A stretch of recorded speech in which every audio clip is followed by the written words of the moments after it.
जोहार नमस्कार साथियों। जैसा कि अभी हम लोग देख रहे हैं कि झारखंड की जो राजनीति है उसमें काफ़ी ज़्यादा कुर्मी वर्सेस आदिवासी किया जा रहा है और ऐसा मतलब सोशल मीडिया हो या मीडिया हो, हर जगह पे ऐसा दर्शाया जा रहा है जैसे ये यहाँ की जो कुर्मी समाज के लोग हैं, जो कुर्मी समुदाय से आते हैं, वे लोग यहाँ के जो आदिवासी हैं उन लोगों का हक छीन लेंगे।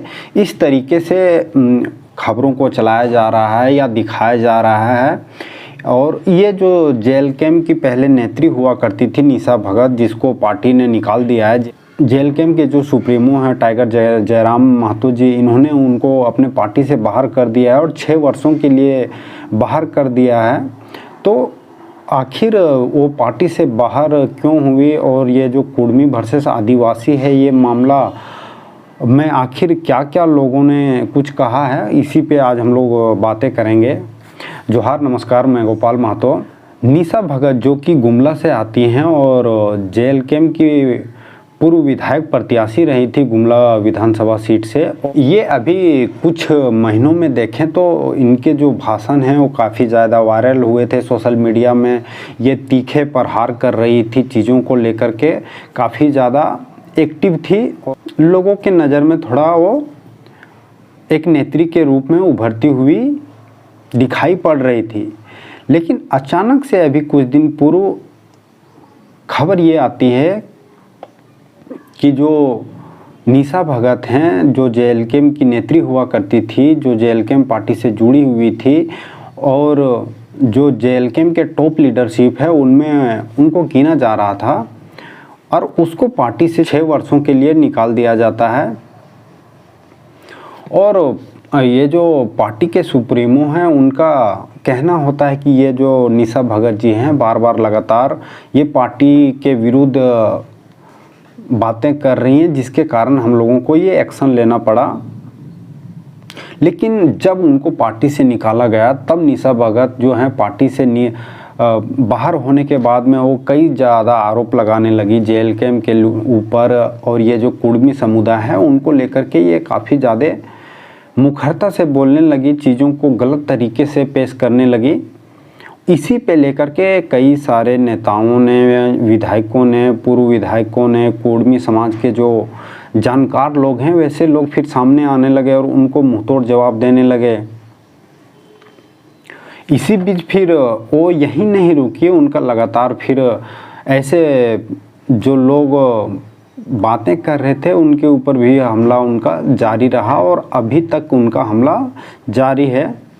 और ये जो कुर्मी समाज है इनका ये डिमांड है कि यहाँ का जो खास करके झारखंड का, उड़ीसा का और बंगाल का जो कुर्मी है ये अन्य कुर्मियों से डिफरेंस है। और यहाँ के जो कुर्मी हैं वो पहले आदिवासी का जो सूची है उसमें हुआ करते थे और उनको जब भारत आज़ाद हुआ तो लोगों की गलतफहमियों की वजह से धोखे से उन्हें इस सूची से बाहर कर दिया गया। और तब से लेकर के उनका अभी तक कुर्मी समाज का विरोध जारी रहा है। और अभी पिछले कुछ समय में देखें तो काफ़ी ज़्यादा ज़ोर से इसका विरोध हो रहा है और कई जगह पे रेल रोकने की काम भी हुई थी। और इसी मंथ में 20 सितंबर को अलग अलग 100 स्टेशनों को चुना गया है अलग अलग राज्यों में, जहां पे ये विरोध प्रदर्शन कर गाड़ियों को रोका जाएगा और विरोध प्रदर्शन केंद्र सरकार के ऊपर में जताया जाएगा। और इसी को लेकर के जो महतो समुदाय है, जो कुर्मी समुदाय है, वो दिल्ली जाते हैं धरना प्रदर्शन करने के लिए जंतर मंतर में। और उसी जत्था को जो डुमरी के विधायक हैं जयराम महतो जी, ये रवाना करते हैं और उन्हें समर्थन देते हैं और वो पहले से भी समर्थन देते आए हैं। और उनका ये लगातार कहना रहा है कि ये जो कुर्मी समुदाय को जिस तरीके से निकाला गया है ये काफ़ी सेंसिटिव मुद्दा है, इसको जैसे जैसे हम विस्तार से जानेंगे वैसे वैसे हम इस पे और मुखरता से बातें करेंगे। लेकिन वो शुरू से ही समर्थन में रहे हैं। और जब निशा भगत को निकाला गया तब वो निशा भगत का यही कहना था कि जब हम जयराम महतो जी के विरुद्ध बोलें, एगेंस्ट में बोलें, तब जो जयराम महतो जी हैं उन्होंने एक आदिवासी महिला को, आदिवासी की बेटी को इस तरीके से निकाल दिया।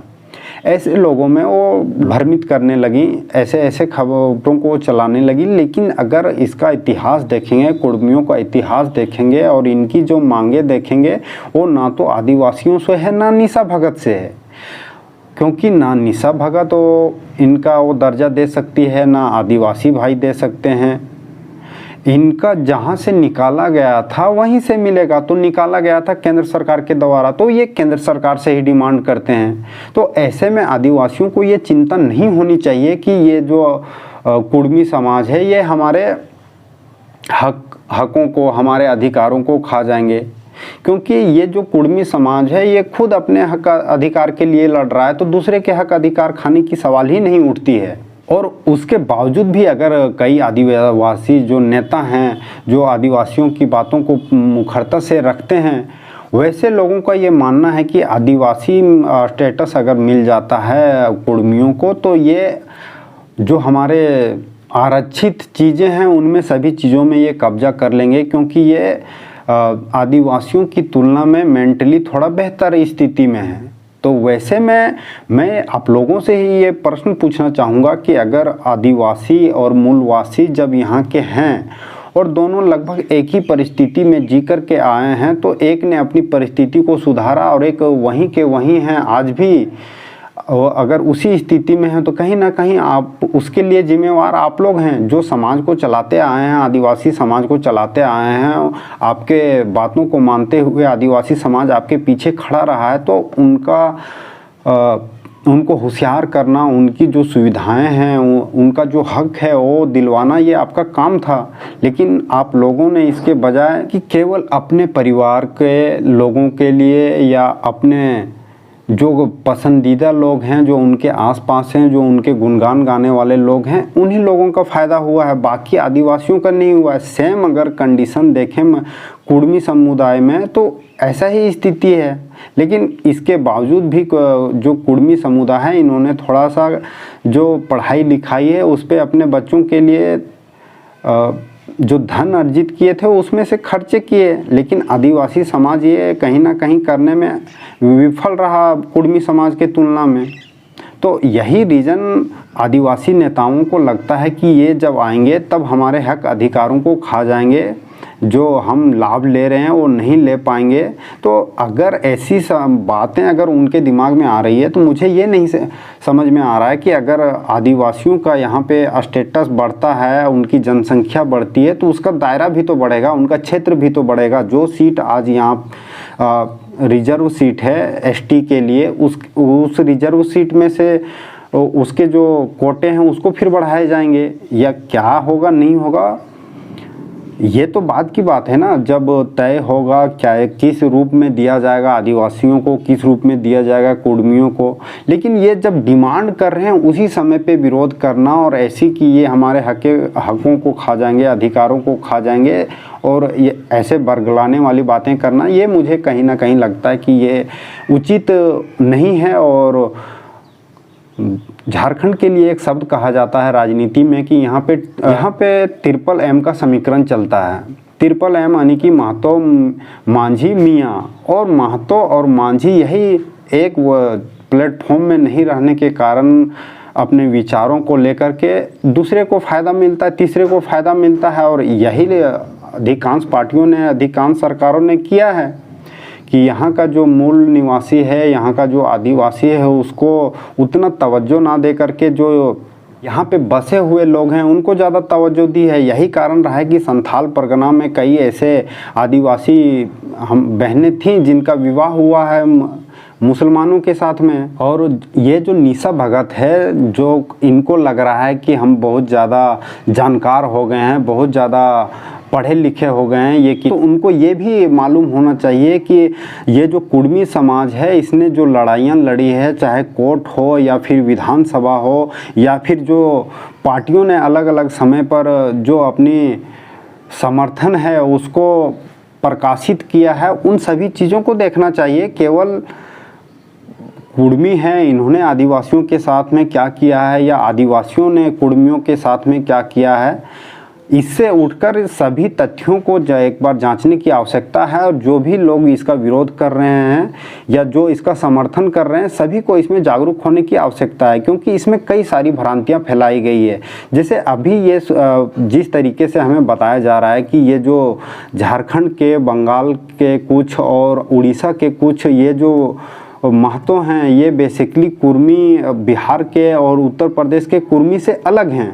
तो ऐसे में ये एक प्लेटफॉर्म पर क्यों आए और इनका क्या परिधान है, चीज़ों को लेकर के इनको मानने का तरीका क्या है, बिहार के कुर्मियों का, उत्तर प्रदेश के कुर्मियों का, झारखंड के कुर्मियों का, बंगाल के कुर्मियों का, क्या उसमें कुछ असमानता है। और यहाँ जो झारखंड के कुर्मी हैं उसके लिए ढोड़ कुर्मी शब्द का इस्तेमाल क्यों किया जाता है और इसके पीछे क्या कारण रहे हैं, इन सभी चीज़ों को हमें जानने की आवश्यकता है। इसमें बहुत सारी भ्रांतियां हैं और इन भ्रांतियों को दूर करने के लिए इस पर हम लोग लगातार बातें करते रहेंगे। आगे भी इस पर हम लोग चर्चा करेंगे। रेल टेका जो आंदोलन होगा उस पर भी मैं चाहूँगा कि कहीं से लाइव आकर के आप लोगों के साथ में जुड़ूं, वहाँ के जो डिमांड है, वहाँ के प्रदर्शन जो करने वाले हैं वो अपनी बातों को किस तरीके से रखते हैं और क्या इतिहास रहा है, इन सभी चीज़ों को जानने के लिए, खंगालने के लिए मिलेंगे 20 तारीख को कहीं किसी रेलवे स्टेशन से। और ये जो निशा भगत है जिसको जेल कैंप से निकाल दिया गया है और निकालने के बाद में ये बौखलाई हुई है, उसी का नतीजा है कि कुछ भी अनाप शनाप बके जा रही है। अभी ये आने वाले समय में और कई सारी बातें ऐसे हैं जिसको बकेगी, तो इस पर भी हम लोग चर्चा करेंगे, उस पर भी हम लोग बातें करेंगे। मिलेंगे फिर किसी दूसरी वीडियो में, तब तक के लिए आप सभी को एक बार फिर से जोहार।